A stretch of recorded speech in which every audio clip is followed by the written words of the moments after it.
रासायनिक उर्वरकों एवं कीटनाशकों का सबसे ज्यादा प्रभाव सब्जियों में देखा जाता है और इन सब्जियों को खाने के फलस्वरूप मनुष्य में विभिन्न प्रकार की घातक बीमारियों का प्रकोप के साथ साथ मृदा की उर्वरता में कमी देखी जा रही है। अतः आज के समय में इन घातक रसायनों का प्रयोग फल सब्जियों पर कम से कम किया जाए तथा दूसरी तरफ इन फल सब्जियों का अच्छा उत्पादन भी मिलता रहे, जिससे कि इन सब्जियों की कमी न हो। तो आप सोच रहे होंगे कि आखिर इसका क्या विकल्प है। तो आपके सामने विकल्प साफ है कि आप जैविक विधि से सब्जियों की खेती करके अपने स्वास्थ्य एवं मिट्टी की उर्वरता भी बरकरार रख सकते हैं। परंतु कैसे, इसके लिए देखिए यह विशेष अंश।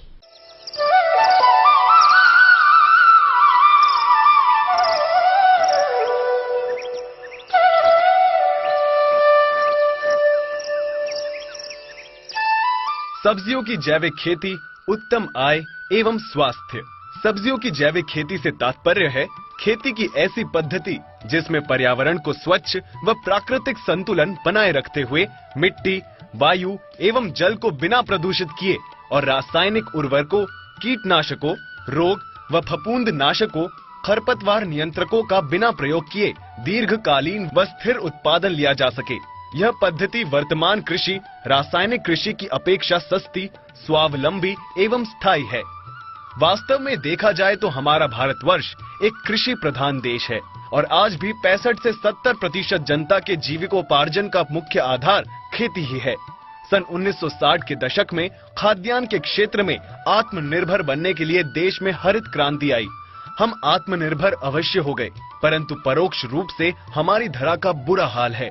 लगातार रासायनिक उर्वरकों के प्रयोग से मिट्टी में तत्वों का संतुलन बिगड़ गया और पैदावार दिन प्रतिदिन घटती गई। इसका मुख्य कारण ये था कि हमारे सब्जियों के पौधे को उत्तम विकास के लिए 16 तत्वों की आवश्यकता पड़ती है, जिनमें 3 तत्व स्वतंत्र रूप से हमें हवा पानी से मिल जाते हैं और 3-4 तत्व हमारे किसान भाई खेतों में प्रयोग करते हैं। नत्रजन, फास्फोरस व पोटाश व कभी कभार जिंक, परंतु शेष 9 से 10 तत्वों को न तो हम किसी रूप में डालते हैं और न ही उनकी उपलब्धता मिट्टी में है।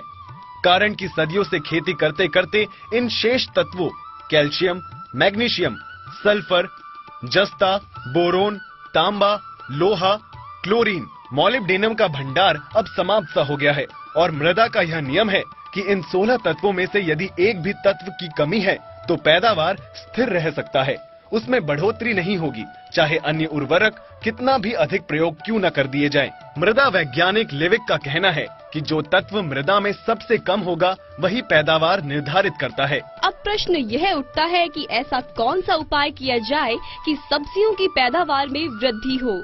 यह स्पष्ट रूप से कहा जा सकता है कि ऐसे खाद उर्वरकों का प्रयोग करना चाहिए जिसमें सब्जियों व पौधों को स्वस्थ रखने के लिए आवश्यक 16 तत्व मौजूद हों।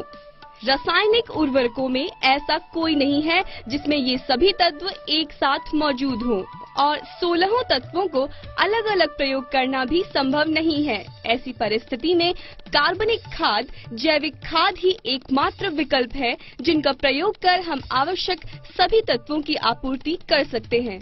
सब्जियों में जैविक खेती की आवश्यकता। सब्जियों में कार्बनिक खेती करने की आज सख्त आवश्यकता है, क्योंकि रासायनिक उर्वरकों, कीट व रोगनाशकों, खरपतवार नाशकों के प्रयोग से मृदा स्वास्थ्य दिन प्रतिदिन बिगड़ रहा है। सब्जियां विषाक्त होने से मनुष्य स्वास्थ्य पर बुरा असर पड़ रहा है, जिससे घातक व जानलेवा बीमारियां जैसे कैंसर, हार्ट अटैक, मधुमेह इत्यादि पैदा हो रही हैं। अंतर्राष्ट्रीय बाजार में विषाक्तता के कारण सब्जियां भेजने लायक नहीं हैं, जिससे उत्पादक को अपने उत्पाद का उचित मूल्य नहीं मिल रहा है। जैव विविधता, लाभदायक कीट पतंगे जो प्राकृतिक रूप से हमारी मदद करते थे, विलुप्त होते जा रहे हैं और सागर सब्जियों की स्वाद परिवर्तित होती जा रही है। विषमुक्त स्वादिष्ट सागर सब्जियों का सेवन कर हम निरोगी रह सके तथा रासायनिक उर्वरकों से बढ़ती हुई सब्जियों की खेती की लागत कम कर सके। जैविक खाद के प्रमुख स्रोत। कार्बनिक जैविक खाद स्थानीय स्तर पर उपलब्ध पौधों व जानवरों के मल मूत्र व अवशेष से तैयार किया जाता है।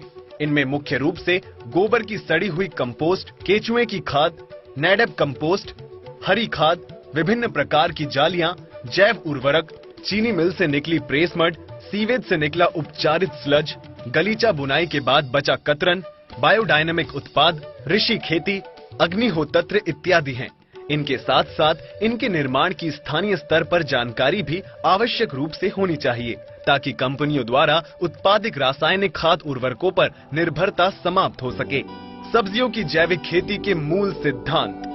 जिस प्रकार से किसान भाई सब्जियों की रासायनिक खेती करते हैं, उस प्रकार से कार्बनिक खेती करना असंभव है, क्योंकि पुरानी खेती में खेत के एक ही भाग में कई वर्षों तक एक ही परिवार के सागर सब्जियों की खेती की जाती थी और कीट व्याधियों का नियंत्रण विभिन्न प्रकार के जहरीले कीट व रोगनाशकों से किया जाता था। परंतु कार्बनिक खेती में यदि ऐसा किया गया तो शायद पैदावार के नाम पर कुछ भी लेना संभव नहीं होगा। अतः इसके कुछ मूलभूत सिद्धांत इस प्रकार हैं। गर्मी के दिनों में अप्रैल मई खेतों की गहरी जुताई अवश्य कर देनी चाहिए। विभिन्न सब्जी परिवार का फसल चक्र अपनाना चाहिए, ताकि उसमें लगने वाले कीट व रोग विशेष के जीवन चक्र को समाप्त किया जा सके।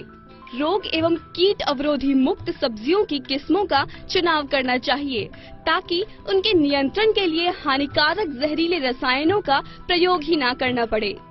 सब्जी विशेष को उनके मुख्य बोई जाने वाली समय के अनुसार ही खेती करनी चाहिए, ताकि कीट व्याधियों का आक्रमण कम हो सके।